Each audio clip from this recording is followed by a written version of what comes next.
Assalamualaikum warahmatullahi wabarakatuh. Perkenalkan, saya Marta Fernandini dengan NIM 23058014 dari Prodi Pendidikan Sosiologi. Di sini saya akan menjelaskan sedikit mengenai etika, norma, perilaku, prinsip, cara mempertahankan etika, kemudian tanggung jawab perusahaan. Nah, dalam suatu perusahaan, etika dan norma itu merupakan suatu hal yang penting. Hal ini dikarenakan etika bisnis merupakan seperangkat norma dan nilai-nilai moral yang mengarahkan perilaku individu dan perusahaan dalam dunia bisnis. Hal ini melibatkan terhadap pengakuan aspek seperti keadilan, kejujuran, tanggung jawab, serta menciptakan landasan etis bagi setiap keputusan dan tindakan. Sedangkan norma bisnis adalah aturan atau standar yang diterapkan dalam segala proses usaha. Norma-norma ini membantu mengatur bisnis dan memastikan bahwa semua pihak yang terlibat berperilaku dengan cara etis dan bertanggung jawab. Etika dan norma bisnis merupakan suatu hal yang sangat penting dalam menjalin kegiatan bisnis. Etika ini mencakup seluruh aspek yang ada di dalamnya, yakni individu, perusahaan, masyarakat, publik, ataupun hubungan antara individu dengan perusahaan, dengan pelanggan, ataupun dengan mitra kerja. Dalam menjalankannya, etika bisnis menjadi standar atau pedoman tidak hanya bagi karyawan, namun untuk semua pihak yang ada di dalamnya. Etika dan norma yang baik dapat menciptakan kepuasan bagi stakeholder. Stakeholder adalah semua individu ataupun kelompok yang memiliki kepentingan dalam membuat keputusan dalam perusahaan. Stakeholder ini dibedakan menjadi dua, yaitu internal stakeholder yang meliputi investor, karyawan, manajemen, ataupun kelompok khusus, ataupun pemimpin. Kemudian eksternal stakeholder yang meliputi pelanggan, asosiasi dagang, kreditur, pemasok, pemerintah, masyarakat umum, ataupun kelompok khusus. Menurut Matthew Pecquaret, bahwasanya kepuasan stakeholder akan mendorong loyalitas mereka terhadap perusahaan. Oleh karena itu, loyalitas ini dapat mendorong diferensiasi yang akan menjadi hambatan bagi pesaing mereka. Kemudian menurut Zimmerer, ada 3 tingkatan dalam norma, yaitu hukum, kebijakan dan prosedur organisasi, kemudian moral dan sikap mental individual. Hukum yang berlaku bagi masyarakat secara umum mengatur mana perbuatan yang baik dan mana perbuatan yang buruk, di mana perbuatan itu boleh dilakukan atau tidak boleh dilakukan. Hukum ini hanya mengatur standar perilaku minimum.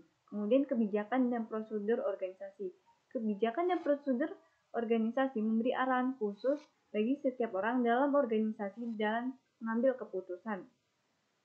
Para karyawan akan bekerja sesuai dengan kebijakan dan prosedur perusahaan atau organisasi. Kemudian moral dan sikap individual. Sikap mental individual sangat penting untuk menghadapi suatu keputusan yang tidak diatur ataupun yang tidak bersifat formal. Nilai dan moral dan sikap mental individu biasanya berasal dari keluarga, agama, sekolah. Sebagian lain yang menentukan etika perilaku adalah pendidikan, pelatihan, dan pengalaman. Kemudian kebijakan dan aturan perusahaan sangat penting, terutama untuk membantu mengurangi dan mempertinggi pemahaman karyawan tentang perilaku. Kemudian yang kedua yaitu prinsip dan perilaku bisnis. Prinsip-prinsip etika dan perilaku bisnis yang umum diterapkan dalam beberapa perusahaan meliputi integritas, di mana mereka menjunjung tinggi nilai kejujuran dan konsistensi nilai-nilai. Hal ini dapat memicu timbulnya kepercayaan dalam perusahaan, seperti investor yang mulai menanamkan modal mereka di situ. Kemudian jujur, tidak menyembunyikan informasi atau menyesatkan pihak lain. Seperti ketika mereka akan mengajukan peminjaman modal, mereka akan membuat proposal yang sesuai dengan keuangan perusahaan mereka, tidak mengada-ngada, sehingga hal tersebut membuat seseorang yang akan dipinjami dipinjami modal tersebut percaya, kemudian loyalitas, setia kepada perusahaan dan tidak menyalahgunakan kepercayaan. Kemudian keadilan, memperlakukan semua pihak dengan adil tanpa diskriminasi seperti karyawan tersebut melakukan kesalahan. Nah, atasan tersebut tetap menegur dan memberikan hukuman sehingga hal tersebut tidak akan menimbulkan ketidakadilan. Kemudian taat hukum, mengikuti semua peraturan dan undang-undang yang berlaku.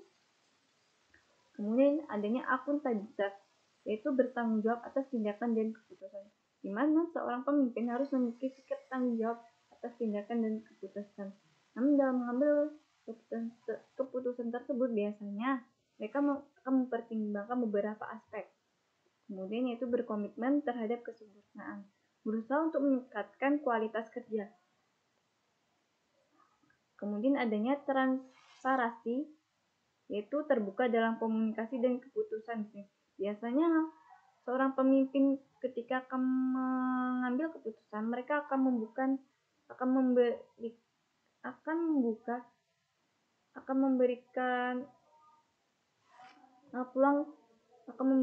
peluang kepada karyawan untuk memberikan masukan terhadap pemimpin tersebut sehingga pemimpin tersebut bisa mengetahui apa keputusan yang harus diambil. Nah, penerapan prinsip-prinsip ini bertujuan untuk membangun kepercayaan dan reputasi yang baik serta memastikan keberlanjutan bisnis dalam jangka panjang. Kemudian yaitu untuk mempertahankan standar etika dalam bisnis. Ada beberapa langkah yang dapat dilakukan untuk mempertahankan standar etika dalam bisnis, yaitu menciptakan kepercayaan perusahaan. Kepercayaan perusahaan dalam menetapkan nilai-nilai perusahaan yang mendasari tanggung jawab etika bagi stakeholder.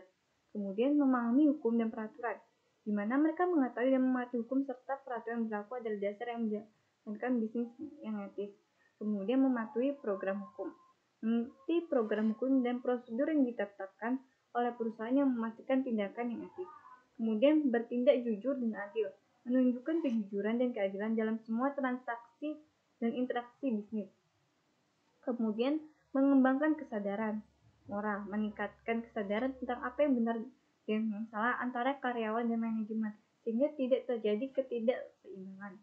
Kemudian menjaga kebijakan kerahasiaan, yaitu melindungi informasi sensitif dan tidak membagikannya tanpa izin yang tepat. Kemudian pendidikan etika, memberikan pelatihan dan pendidikan etika secara berkala untuk memperkuat pemahaman etika bisnis. Hal ini dapat dilakukan kepada karyawan-karyawan sehingga ketika mereka melakukan pekerjaan mereka akan sadar apa yang harus mereka lakukan. Kemudian menciptakan kode etika, mengembangkan dan menjalankan kode etik yang jelas dan konsisten untuk membimbing perilaku bisnis. Kemudian melindungi hak-hak perorangan, menghormati melindungi hak-hak baik karyawan maupun pelanggan-pelanggan sehingga mereka akan merasa nyaman dalam perusahaan tersebut. Dengan menerapkan langkah-langkah ini, bisnis dapat mempertahankan standar etika yang tinggi dan membangun reputasi yang baik di mata pelanggan, karyawan, dan masyarakat luas. Kemudian tanggung jawab perusahaan. Tanggung jawab sosial perusahaan adalah konsep manajemen di mana perusahaan mengintegrasikan masalah sosial dan lingkungan dalam operasi bisnis mereka dan interaksi dengan pemangku kepentingan. Dalam pengertian ini, penting untuk membedakan antara CSR yang dapat berupa konsep manajemen bisnis, strategis dan amal, sponsorship, dan filantropi. Meskipun yang terakhir juga memberikan kontribusi yang berharga untuk pengentasan kemiskinan secara langsung yang akan meningkatkan reputasi perusahaan dan memperkuat kesadaran merek dalam suatu bisnis. Ada beberapa hal yang dapat dilakukan, yaitu yang pertama, pengelolaan lingkungan. Perusahaan bertanggung jawab untuk meminimalkan dampak negatif terhadap lingkungan dengan mengurangi konsumsi sumber daya dan limbah. Kemudian tanggung jawab terhadap karyawan. Dalam hal ini, penerimaan pegawai baru, pengupahan, pelatihan, promosi, dan kompensasi kesemuanya dalam rangka tanggung jawab perusahaan terhadap karyawan. Ada beberapa hal yang dapat dilakukan perusahaan untuk karyawan, seperti minta input atau masukan kepada karyawan, memberikan umpan balik yang positif maupun negatif. Kemudian menceritakan kepada mereka kemudian memberikan mereka kepercayaan, serta memberikan imbalan kepada karyawan yang bekerja dengan baik. Kemudian melindungi hak-hak pelanggan.